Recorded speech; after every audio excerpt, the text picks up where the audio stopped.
रहीम, अस्सलाम वालेकुम नाज़रीन। आप यूट्यूब चैनल देख रहे हैं, मैं इमरान खान हूँ। नाज़रीन, सबसे पहले तो जो ऑस्ट्रेलिया वाला वाक़या है उसकी तफसीलात कुछ मैं आपके सामने रख देता हूँ। और अब पूरी दुनिया के अंदर ये वाक़या फैल गया, हर तरफ इसकी खबरें मौजूद हैं और 16 अफराद अब तक की इतला के मुताबिक एक हमलावर समेत हलाक हो गए हैं। ये जो दो लोग थे जिन्होंने हमला किया था, इन दोनों के बारे में इतला मिली है कि ये बाप बेटा हैं। बाप की उम्र जो है वो 50 साल है और बेटे की उम्र 24 साल है। और जो बेटा है उसके नाम के बारे में बताया गया कि इसका नाम नवीद अकरम है। अब ये लोगों के बारे में कुछ तफसीलात मज़ीद सामने आई हैं। इंडियन मीडिया ने दावा किया कि ये शख्स नवीद अकरम पाकिस्तानी है। तो एक पाकिस्तानी नवीद अकरम जो ऑस्ट्रेलिया सिडनी में रहता है, उसने बाकायदा एक वीडियो बयान भी जारी किया और हैरत अंगेज़ तौर पे थोड़ी बहुत शबाहत भी मिलती है। जो दो लोग हमलावर थे उनमें जो बेटा है 24 साल, उसके साथ बहुत थोड़ी सी चंद तस्वीर में ऐसा दिखाई देता है कि चेहरा मिलता है, लेकिन अगर आप दूसरे एंगल से देखें तो वो फ़र्क है। अब नवीद अकरम जो पाकिस्तानी है, जो ऑस्ट्रेलिया में रहते हैं, वो काफ़ी खौफज़दा है और बहुत परेशान है। और उन्होंने एक वीडियो बयान भी जारी किया कि इंडियन मीडिया उनके खिलाफ प्रोपेगेंडा कर रहा है, उनकी तस्वीर और वीडियोस सोशल मीडिया से उठा के उनकी जान को ख़तरे में डाल रहा है। ना सिर्फ ये इंडियन मीडिया ने किया बल्कि बहुत सारे बड़े बड़े अखबारात ने, इवन इसराइली मीडिया ने, कुछ और जगहों पर ये छप गया सारा। और उसकी वजह से एक मासूम आदमी जो है उसकी जान खतरे में पड़ गई।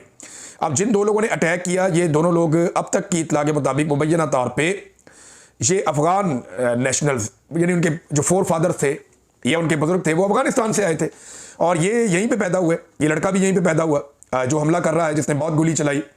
और जो उसका बाप है इसको काबू किया। जो बाप को काबू किया वो एक शख्स जिसकी उम्र 43 साल थी, अहमद अल अहमद, ये भी मुसलमान है। इसने काबू किया बाप को और उसे न्यूट्रलाइज किया, जबकि जो बेटा है वो ज़ख्मी हो गया और पकड़ा गया बाद में। और ये जो बेटा है इसने गोलियां मार के अहमद अल अहमद को भी ज़ख्मी कर दिया। तो एक तो ये क्लैरिटी आ जानी चाहिए कि ये शख्स पाकिस्तानी नहीं है और ना ये वो नौजवान है जिसके बारे में भारतीय मीडिया प्रोपेगेंडा कर रहा है, उसकी जान खतरे में डाली जा रही है। नेतन्याहू ने एक अजीबोगरीब दावा कर दिया। यहाँ मैं एक क्लिप देख रहा था, इनकी ज़बान तो मुझे समझ नहीं आती जो ये बोलते हैं, लेकिन साथ ट्रांसलेशन लगी हुई थी और कुछ लोग दावा कर रहे थे कि नेतन्याहू ने यह बयान दिया है कि यहूदियों को बचाने वाला जो शख्स था जिसने हमलावर को काबू किया या हमलावर के ऊपर हमला किया वो यहूदी था। ये गलत बात है। वो एक मुसलमान था, अहमद अल अहमद उसका नाम है। और ये एक देखिए तासुब में फंसे हुए लोग हैं ये बिला वजह। भाई दहशतगर्द का क्या ताल्लुक है किसी तंजीम से, मजहब से? ये तंजीमें तो होती हैं लेकिन कोई मजहब भी दहशतगर्दी की इजाज़त नहीं देता। मासूमों का कत्लेआम जो है वो किसी भी मजहब के अंदर नहीं है, दुनिया के किसी मजहब पे नहीं है। तो जान बचाने वाला शख्स भी मुसलमान था वहां पे, उसने आगे बढ़ के बेशुमार लोगों की जान बचाई है। जैसे ये गोली चला रहे थे, अभी 16 लोगों की हलाकतें बता रहे हमलावर समेत। ये ज़्यादा भी हो सकते थे, 50 भी हो सकते थे, 100 भी हो सकते थे, खुदा न खास्ता। उनके बहुत सारे वेपन उनके पास मौजूद थे, बहुत सारे हथियार उनके पास अभी मौजूद थे। बहरहाल अभी पुलिस इसके ऊपर मजीद इन्वेस्टिगेशन कर रही है। और जिस तरीके से ये लोग बंदूक चला रहे थे, मैंने कुछ वीडियोस देखी हैं, तो जैसे ये रीलोड करता था बोल्ट एक्शन गन को, ये लड़का जब गोली चला रहा था, तो इससे मुझे एक लम्हे के लिए महसूस नहीं हुआ कि ये कोई नया आदमी है। ये मुझे ऐसा लगा कि ये बहुत ट्रेंड है। और जितने पुरसकून अंदाज में वो गोली चला रहा था, लोगों के ऊपर गोली बरसा रहा था, और जिस तरीके से वो स्नाइपर राइफल को वो रीलोड करता था, मेरे लिए बहुत हैरान कौन था। यानी कोई ट्रेंड सोल्जर ऐसे गोली चला सकता है, इतने इत्मीनान से आम आदमी गोली नहीं चला सकता। बहरहाल अब जो वहाँ पुलिस है ऑस्ट्रेलिया की, वो इसमें इन्वेस्टिगेशन करेगी और बहुत सारी चीज़ें आने वाले दिनों में सामने आएगी। अब आ जाए पाकिस्तान के अंदर कुछ खबरें नाज़रीन, उनमें एक बड़ी खबर जो है वो इमरान खान साहब के हवाले से। आलमी अखबारात में लगातार इमरान खान के बारे में खबरें छप रही हैं। टेलीग्राफ ने इमरान खान साहब के बारे में एक मजमून लिखा, उन्होंने कहा जी Imran Khan is in a Pakistan death cell. Imran Khan जो है वो पाकिस्तान के अंदर एक डेथ सेल में है and the cricketing world is silent. अब वो ये कह रहे हैं कि जनाब इमरान खान इतना बड़ा कैप्टन रहा, इतना बड़ा प्लेयर रहा, इतना बड़ा आदमी है, लेकिन जो क्रिकेट की दुनिया है वो खामोश है और इमरान खान एक मौत की चक्की में बंद है। इसके ऊपर पाकिस्तान के अंदर बहुत सारे ऐसे क्रिकेटर्स हैं जिनकी ज़िंदगियों पर इमरान खान साहब के बहुत सारे एहसानात हैं। यानी वो कभी भी शायद क्रिकेट में ना आते और उनके इतने बड़े नाम ना होते अगर इमरान खान साहब उनको मौका ना देते या उनको इमरान खान साहब लेकर ना आते। बहुत सारे ऐसे लोग हैं जिनको रिजेक्ट कर दिया गया था और सेलेक्टर ने कहा था ये कभी क्रिकेट नहीं खेलेंगे, लेकिन इमरान खान साहब को उनके अंदर कुछ नजर आया और उन्होंने उनको टीम में शामिल किया, उनको मौका दिया। आज वो लोग भी नहीं बोलते बदकिस्मती से। तो इमरान खान साहब के लिए आवाज़ क्रिकेटिंग वर्ल्ड से नहीं उठ रही, इस बारे में भी ये टेलीग्राफ ने लिखा। उसके अलावा अल जज़ीरा ने एक डॉक्यूमेंट्री बनाई इमरान खान साहब के बारे में। उस डॉक्यूमेंट्री में अल जज़ीरा ये बताता है कि इमरान खान जो है वो नैरेटिव का बादशाह है पाकिस्तान में। ये सब कुछ ही करके देख लिया, पाकिस्तान की मिलिट्री रिजीम ने इमरान खान साहब को जेल में बंद किया, उनका चेहरा नहीं देखा जा सकता, no one can see him. और बात सिर्फ इतनी सी है कि out of sight out of mind, कि जो आदमी आपको दिखाई नहीं देता वो आदमी आपके दिमाग में नहीं आता। उस आदमी को आप भूल जाते हैं। तो इतनी सी बात है, और इसको वो कोशिश कर रहे हैं पाकिस्तान में इंप्लीमेंट करने की कि इमरान खान की आवाज़ भी कोई ना सुने, उसकी शक्ल भी कोई ना देखे। तो सोशल मीडिया आर्टिफिशियल इंटेलिजेंस के जरिए से तस्वीर और वीडियोस बना बना के लगाते रहते हैं। वो इमेजिन करते रहते हैं, लोगों से पूछते हैं, जो लोग इमरान खान साहब को मिलने का जिन्हें मौका मिलता है, उनसे पूछते हैं कि इमरान खान कैसा दिखाई देता है, क्या मामलात है। फिर उसके मुताबिक वो इमरान खान को पोर्ट्रे करते हैं, इस पे आर्टिफिशियल इंटेलिजेंस पे डिस्क्राइब करते हैं, कोई ना कोई वीडियो, कोई ना कोई तस्वीर बनाकर निकालते हैं। लेकिन वो इमरान खान को कुछ ना कुछ करके अवाम के दिलों में जिंदा रखे हुए। और वैसे भी इमरान खान साहब के अवाम के दिलों के अंदर जो जिंदा रहने की सबसे बड़ी वजह है, वो वजह इमरान खान साहब का डट जाना है।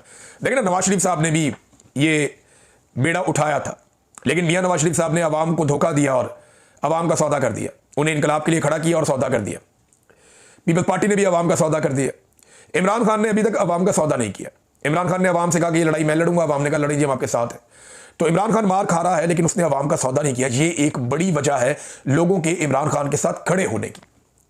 अब देखिए ना, कभी आप टिकटॉकर ले आए, कभी आप मौलवी ले आए, कभी आप कुछ और ले आए, एक के बाद एक चीज आप लॉन्च कर दें, लेकिन इमरान खान के बयानिए का तोड़ आपके पास नहीं है। सायरा बानो साहिबा बड़ी अच्छी पॉलिटिशियन है, बड़ा खुलकर बात करती हैं। उन्होंने एक ट्वीट किया बड़ा इंटरेस्टिंग। उन्होंने कहा जी आप भी खुलकर सामने आ जाए ना, ये वाडा और मुनीब फारूक जैसे लोगों को ना भेजा करें। असेंबली में ऐसी मनहूस शक्लें लेकर आ गए हैं जिनको गली का कुत्ता भी ना जानता हो। गोद में नहीं जूतों में बिठाया है, एक पार्टी एक जूते में और दूसरी पार्टी दूसरे जूते में। ये जनाब एस्टेब्लिशमेंट को सायरा बानो साहिबा ने मशवरा दिया कि आप ही आ जाओ। थोड़ा सा पहले डीजी साहब गाली वाली भी देकर गए, काफी बड़ी एक उन्होंने प्रेस कॉन्फ्रेंस की है, जो सारी की सारी सियासी प्रेस कॉन्फ्रेंस थी, और एंड में कह दिया जी फौज को सियासत में ना घसीटें। तो सायरा बानो साहिबा ने मशवरा दिया कि आप ही आ जाओ। इधर उधर आप क्या देखते हैं नाज़रीन, जनरल बाजवा पे सिस्टम हाथ नहीं डाल रहा। यानी असल में तो हाथ डालना चाहिए जनरल बाजवा पे, लेकिन जनरल बाजवा पे सिस्टम हाथ नहीं डाल रहा। वजह क्या है? वजह है जनरल बाजवा का साबिक आर्मी चीफ होना। पाकिस्तान की मिलिट्री एस्टेब्लिशमेंट में एक चीज तय है कि कोई भी चीफ माजी के किसी भी चीफ के खिलाफ किसी किस्म की कोई कानूनी कार्रवाई नहीं होने देगा। उसकी एक वजह है, जब एक चीफ के खिलाफ एक मरतबा कानूनी कार्रवाई हो गई ना, तो उसके बाद हर आने वाला चीफ खतरे में होगा। और जो शख्स आज नौकरी पे, वो कभी नहीं चाहेगा कि मुस्तकबिल में उसे किसी किस्म के मुकदमे का सामना करना पड़े। ये सादी सी बात। और इसका आप अंदाजा यहां से लगा लेना कि आसिम मुनीर साहब ने तो इस्तिस्ना तक कबूल कर लिया कि फ्यूचर में मुझे कोई मुकदमा मेरे सामने ना आ जाए। तो क्या जनरल बाजवा के खिलाफ केस नहीं चलेगा? तो सादी बात यह है कि जब तक अवाम नहीं चाहेगी नहीं चलेगा। वो अवाम को डंडे के साथ ही चलाना पड़ेगा, क्योंकि जनरल बाजवा ने अपने मुंह से कहा और मैंने अपने कान से सुना। जनरल बाजवा ने कहा कि आप लोग फौज के निजाम को नहीं समझते। बेशक मैं रिटायर हो गया हूं, लेकिन फौज मेरे ऊपर कभी भी कोई मुकदमा नहीं होने देगी। ये एक सेट पैटर्न है। आर्मी चीफ हमेशा महफूज रहता है और कोई आर्मी चीफ पिछले आर्मी चीफ के ऊपर किसी किस्म का मुकदमा नहीं होने देता। आप इस सिस्टम को नहीं समझते। ये बात जनरल बाजवा ने कही और मैंने और मेरे एक और दोस्त ने अपने कान से सुनी। फोन पे वो बात कर रहा था, मैं सुन रहा था और मैंने ये सारा कुछ सुना। अब मामला ये है कि हर कोई अपने बड़े की कुर्बानी दे देता है। पॉलिटिकल पार्टीज में अपने लीडरों को जेलों में जाने देते हैं। पुलिस का कोई आईजी है, उसको उठा के जेल में डाल दो, हो जाता है। हर महकमे का बंदा, हर जगह का बंदा वो जेल जा सकता है, लेकिन आर्मी चीफ नहीं जा सकता, उस पर केस नहीं हो सकता। वो अपना आदमी बचाते हैं। यहां सबके लिए सीखने के लिए कि सियासतदान इकट्ठे नहीं हो सकते, वो अपना आदमी नहीं बचा सकते। अब देखिए, फैज हमीद की सजा को ना मैं एक डाइवर्जन के तौर पर ले रहा हूं। मिसाल के तौर पर आप चीजें देखें ना क्या क्या हो रही हैं कि असल मसाइल से तवज्जो हटाओ। कभी डीजी ISPR एक सियासी प्रेस कॉन्फ्रेंस करके चले जाते हैं, फिर एक प्रेस कॉन्फ्रेंस का तसलसल शुरू हो जाता है गालम गलोच का पूरे पाकिस्तान में। फिर फैज हमीद के हवाले से एक मुतनाज़ प्रेस रिलीज आ जाती है जिसमें दावा यह किया जाता है कि सियासत में मुदाखलत में सजा दी गई है, हालांकि बाद में बताया जाता है कि नहीं दी गई। फिर गवर्नर राज की धमकियां आ जाती हैं। फिर इमरान खान साहब की जेल में मौत की जाली खबरें चला दी जाती हैं। फिर जनाब बाहर से बंदे उठाकर मोहसिन नकवी पाकिस्तान लेकर चला जाएगा, ये चूरन बेच दिया जाता है। इमरान खान की बहनों पे तशद्दुद। हर थोड़ी देर के बाद एक नई डाइवर्जन पाकिस्तान में लगाई जाती है। वजह क्या है कि असल मसाइल से तवज्जो हटाई जाए। मसाइल क्या है? मसाइल है जनाब के इस्तिस्ना में कोई बात ना करे, होनी नहीं चाहिए बात। फौज की जो रुकी हुई तैनातियां हैं नई आईनी तरमीम के बाद, उस पर कोई बात ना करे। गिरती हुई मईशत और महंगाई के ऊपर बात ना की जाए। बढ़ती हुई दहशतगर्दी के ऊपर कोई सवाल ना उठाए। और गवर्नेंस में जो फ्लॉज हैं, जो बिल्कुल नाकामी हो गई हुकूमत की, उसके ऊपर कोई बात ना करे। लिहाजा हर दिन कोई ना कोई डाइवर्जन दो और उसको 2-3 दिन घसीटो, फिर एक नई डाइवर्जन लगाओ। तवज्जो हटाओ पॉलिसी, ये है मामला। लेकिन खबर यह है मैं अच्छा जनरल बाजवा के बारे में एक चीज याद रखिएगा कि बहुत सारे लोग बोलना शुरू हो गए, राणा सनाउल्लाह, ख्वाजा आसिफ और कुछ और लोग पीएमएलएन के, वो कहते हैं जनरल बाजवा कसूरवार था, इसने किया, इसने बेड़ा गर्क किया, सियासत के अंदर मुदाखलत की। तो अगर सियासत में मुदाखलत पे फैज हमीद को सजा दे रहे हो तो जनरल बाजवा किस चीज की मूली है, उसको क्यों नहीं दे रहे? नदीम अंजुम कहां है, उसको क्यों नहीं सजा दे रहे? उसने तो सियासी मुतालबात मेरे से किए थे, मैं ISI की कैद में था, मेरे से सियासी मुतालबात किए थे। नदीम अंजुम को पकड़ो, उसको भी सजा दो, उसने भी सियासत में मुदाखलत की है, दो ना सजा। क्या जनरल आसिम मुनीर ने नहीं की? क्या मौजूदा जो DGI इन्होंने नहीं की? सब ने की सियासत में मुदाखलत, और जो मुदाखलत आज हो रही है इससे पहले कभी नहीं हुई। राणा सनाउल्लाह ने कहा जी मुझे तो फैज हमीद ने नहीं, जनरल बाजवा ने मुझे जेल में डाला था, जनरल बाजवा कसूरवार था मुझे जेल में भेजने के लिए। तो डालो ना फिर जनरल बाजवा पे हाथ, पकड़ो बाजवे को, पता लग जाएगा कि आप कितने पानी में हैं। क्योंकि फौज अपने चीफ के खिलाफ ऐसा कुछ नहीं होने देगी, और ये बात जनरल बाजवा ने क्लेम करते हुए कही और मैंने खुद सुनी। अब बात हो रही है ना उन मसाइल पे जिनसे तवज्जो हटाने की कोशिश की जाती है, तो ये देखें आप, सरमायाकारी में जवाल का एक नया रिकॉर्ड कायम होने का खदशा पाकिस्तान में पैदा हो गया है। डॉन अखबार में तज्जियाकारों ने और दीगर लोगों ने बातचीत की, अब डॉन के इश्तिहारात भी रोके हुए हैं इसी वजह से कि डॉन इकोनॉमी पे बात करता है, डॉन वो चीज़ें सामने लेकर आता है जो हुकूमत हुक्मरान नहीं सुनना चाहते। तो डॉन अखबार के अंदर ये बताया गया कि जो मौजूदा माली साल है, यानी 1 जुलाई से लेकर 30 जून तक, ये जो माली साल है इसमें मकामी और गैर मुल्की सरमायाकारी में गिरावट का एक नाखुशगवार नया रिकॉर्ड कायम हो सकता है।